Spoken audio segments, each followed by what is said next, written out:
10 de la mañana y 41 minutos. Faltan ya menos de 24 horas para que comience en el Congreso el debate de investidura y quien en estos momentos es presidente en funciones afronta una nueva votación en un Congreso en el que, como ustedes saben, los diputados de Vox van a ser muchos más que en la anterior votación. Son 52, es la tercera fuerza en la Cámara. Miguel Urbán concurrió a las últimas elecciones al Parlamento Europeo bajo la candidatura de Unidas Podemos. Fue elegido eurodiputado dentro del Grupo Confederal de Izquierda Unitaria Europea. Miguel Urbán está con nosotros esta mañana. Miguel, saludos, buenos días. Buenos días. Además de su trabajo político, ha publicado el libro La emergencia de Vox, apuntes para combatir a la extrema derecha española, en la editorial Silone. ¿Por qué es una emergencia? Bueno, el título juega un poco con el doble sentido de emergencia, ¿no? Emergencia de emerger, o sea, es verdad que hace un año Vox no existía en el Parlamento español y ahora mismo, como usted decía, es la tercera fuerza, ¿no?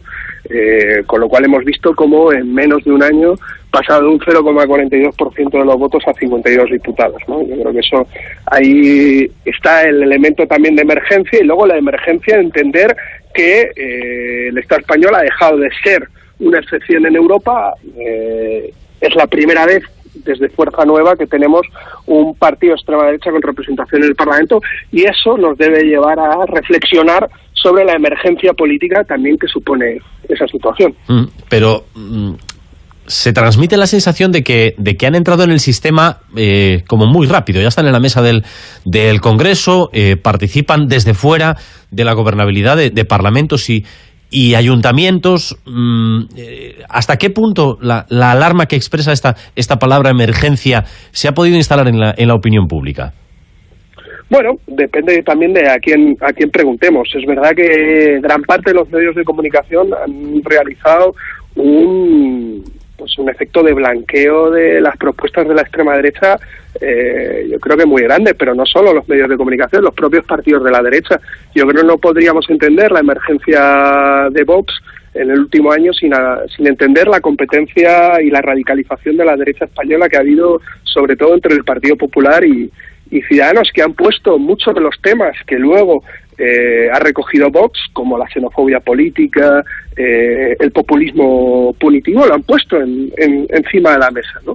Incluso un nacionalismo español sumamente excluyente, ¿no? Yo creo que esa radicalización de la derecha ha hecho que mucha gente no se sorprenda o no note la emergencia de que haya fuerzas de extrema derecha que señalen, por ejemplo, a centros de menores no acompañados, y que luego hayamos tenido tres atentados terroristas contra estos centros de menores que han sido señalados por fuerzas políticas que ahora mismo están en el Parlamento. Eso es una emergencia social, eso es una emergencia política. No podemos obviar además la tradición que tiene ese fascismo español, que es nacional católico, conocido como franquismo, en la historia de nuestro país, y cómo durante mucho tiempo se ha normalizado, ¿no?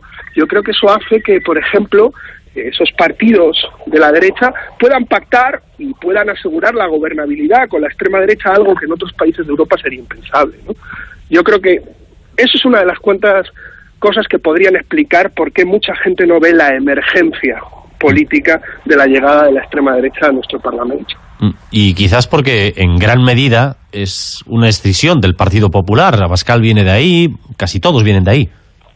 Sí, es una mezcla, ¿no? En un principio es una escisión de los sectores neocons del Partido Popular, más neoliberales y ultra conservadores y reaccionarios, pero también ahora está empezando a aglutinar también a muchos cuadros políticos de una extrema derecha que hasta este momento estaba muy diluida y atomizada en el conjunto del Estado español, y entonces podemos ver a miembros de Falange, España 2000, Democracia Nacional, que han sido candidatos de Vox, tanto en municipales, autonómicas como generales, pero sí, fundamentalmente son una escisión del Partido Popular, y yo creo que, de hecho, gran parte de que no tuviéramos una extrema derecha con representación, podríamos decir, política en nuestro Parlamento, se explicaba porque teníamos una derecha anómala en el Parlamento. El Partido Popular no era un partido homologable a la democracia cristiana clásica, era un partido donde tenía elementos de extrema derecha en su interior, era un partido que no había renunciado a su herencia franquista. Hay que recordar que Alianza Popular era conocida como los 7 magníficos, los 7 ministros de Franco, que fueron quien fundó Alianza Popular. Esa derecha anómala que teníamos en nuestro país se ha roto y ha permitido también la emergencia de esta extrema derecha con representación en el Parlamento. El hecho de que, a pesar de tener 52 escaños, no vaya a ser determinante en la conformación de mayorías, ¿puede amortiguar el impacto político de esta nueva realidad? Depende porque evidentemente lo que vamos a ver es que la presencia tan fuerte de Vox en el Parlamento lo que va a hacer es tensionar a la derecha. Y va a tensionar a la derecha haciéndoles que haya una competencia inusitada entre ellos a ver quién es el más duro contra el nuevo gobierno, ¿no? Lo cual puede hacer que se exacerben ciertas posiciones tanto en el Parlamento como en la propia oposición que realice la derecha y la extrema derecha en la calle a las medidas de este gobierno, con lo cual, sin tener por qué ser determinantes en el gobierno, sí pueden ser determinantes en la oposición al propio gobierno e incluso condicionando gran parte del debate público, y eso es muy peligroso, condicionando la agenda pública. Eso lo hemos visto en muchos países europeos y vemos cómo es uno de los peligros de esta extrema derecha, cómo consiguen condicionar el debate público. Bueno, ese ha sido uno de sus grandes éxitos, ¿no? Han entrado de lleno en cuestiones que antes ni se tocaban, la violencia de género, la inmigración en algunos de esos aspectos concretos, el de los menores no acompañados, por ejemplo, y algunos otros buscando protagonismo, pues también en el juicio del Procés, y con formas de comunicación política que quizás no se habían explotado del todo todavía hasta ahora en nuestro entorno, entrando de lleno en WhatsApp, usando YouTube cuando pensábamos que YouTube ya estaba muerto. En fin.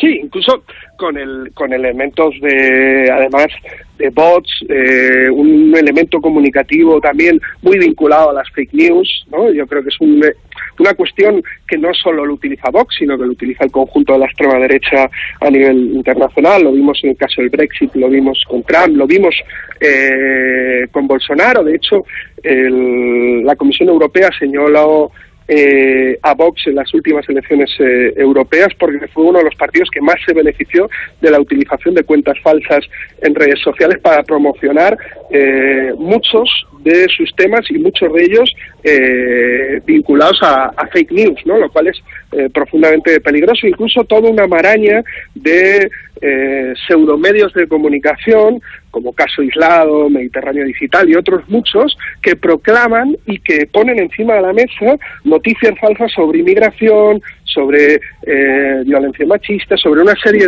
de elementos que van favoreciendo que Vox luego pueda capitalizarlos políticamente, ¿no? Señor Urbán, ya que está con nosotros y está muy reciente, está calentito todavía, ¿qué le parece el acuerdo entre el PSOE y Esquerra que va a facilitar la investidura del nuevo gobierno, que se plantea también precisamente como un cortafuegos para el avance político de la extrema derecha? Bueno, serían dos cosas. El primero, el acuerdo. Yo creo que todo lo que sea volver a la política, dejar la judicialización de una cuestión como es la cuestión de Cataluña, de poder dar la palabra a la gente, de dialogar y de buscar soluciones políticas, yo creo que es una buena noticia, más allá de que eso suponga un acuerdo de investidura o no. Yo creo que el dejar esta espiral de llevar todos los problemas a la represión, a los jueces, y poder poner encima de la mesa la necesidad de que el pueblo catalán se pueda expresar y pueda decidir, yo creo que es una buena noticia en sí misma, ¿no? Más allá de la propia investidura. Y sobre el tema del gobierno, si podrá frenar o no la extrema derecha, pues dependerá también de la política que realice el gobierno, ¿no? Yo creo que esto es muy importante. Entonces, yo creo que si se empiezan a poner encima de la mesa medidas sociales fuertes, medidas sociales que puedan cuestionar la distribución de la riqueza, que empiecen a hablar de la desigualdad que hay, de la precariedad. Todo esto, evidentemente, yo creo que puede ayudar a frenar a la extrema derecha. Pero más allá de lo que haga el gobierno, yo creo que es muy importante que también haya una izquierda social, una izquierda política, que no entre el gobierno. ¿Para qué? Para que no solo sea la extrema derecha la que pueda a equiparar, o no solo sea la extrema derecha la que pueda tener la hegemonía de la crítica al gobierno cuando el gobierno se lo merezca, ¿no? Yo creo que es una cosa muy importante. Yo creo que la izquierda social y política tiene ahora mismo una tarea, y es presionar para que este gobierno no solo cumpla lo que ha dicho o lo que ha firmado, sino que vaya más allá de lo que incluso ha firmado, que yo creo que eso es lo más importante. Pues Miguel Urbán, eurodiputado de Unidas Podemos, le agradezco mucho que haya estado con nosotros esta mañana, deslindándonos algunas de las ideas que expresa en este libro, La emergencia de Vox, apuntes para combatir a la extrema derecha española, en editorial Sirona y de reciente publicación. Un cordial saludo, hasta la próxima. Nada, un cordial saludo, y cuando queráis, ya sabéis.